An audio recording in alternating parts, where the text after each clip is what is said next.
হিজবুল্লাহর বর্তমানে ইসরায়েল ও লেবাননের অভ্যন্তরীণ চ্যালেঞ্জ মোকাবেলায় একযোগে লড়াই করছে।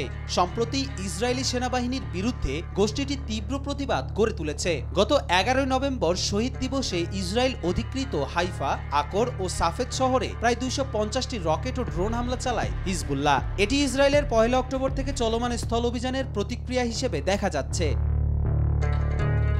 তবে যুদ্ধের চাপে হিজবুল্লাহকে বড় ধাক্কা খেতে হয়েছে। হাসান নাসরুল্লাহ সহ শীর্ষ নেতাদের হত্যার পাশাপাশি ইসরায়েলি সামরিক হামলা সংগঠনটির কার্যক্রমে গভীর প্রভাব ফেলছে। তবুও দক্ষিণ লেবাননের কোনো গ্রাম দখলে নিতে ইসরায়েল ব্যর্থ হয়েছে। হিজবুল্লাহর পুনর্গঠন প্রক্রিয়ায় নেতৃত্ব দিচ্ছেন নতুন মহাসচিব নাইম কাসেম। তার অধীনে সংগঠনটি কাঠামোগতভাবে পরিবর্তন ও শূন্যপদ পূরণের পাশাপাশি অত্যাধুনিক ফাতেও 110 ক্ষেপণাস্ত্র ব্যবহারের মাধ্যমে শক্তি পুনর্গঠন করছে। এসব ক্ষেপণাস্ত্র 300 কিলোমিটার দূরত্বে আঘাত আনতে সক্ষম। অন্যদিকে লড়াইয়ের পাশাপাশি 10 লাখেরও বেশি বাস্তুচ্যুত মানুষের যত্ন নেওয়া হিজবুল্লাহর জন্য বড় চ্যালেঞ্জ হয়ে দাঁড়িয়েছে।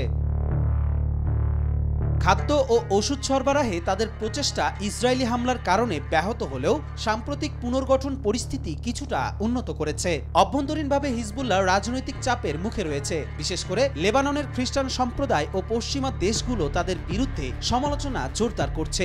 এর মধ্যে লেবাননের প্রেসিডেন্ট পদের শূন্যতা রাজনৈতিক অচলাবস্থা আরও বাড়িয়ে দিয়েছে।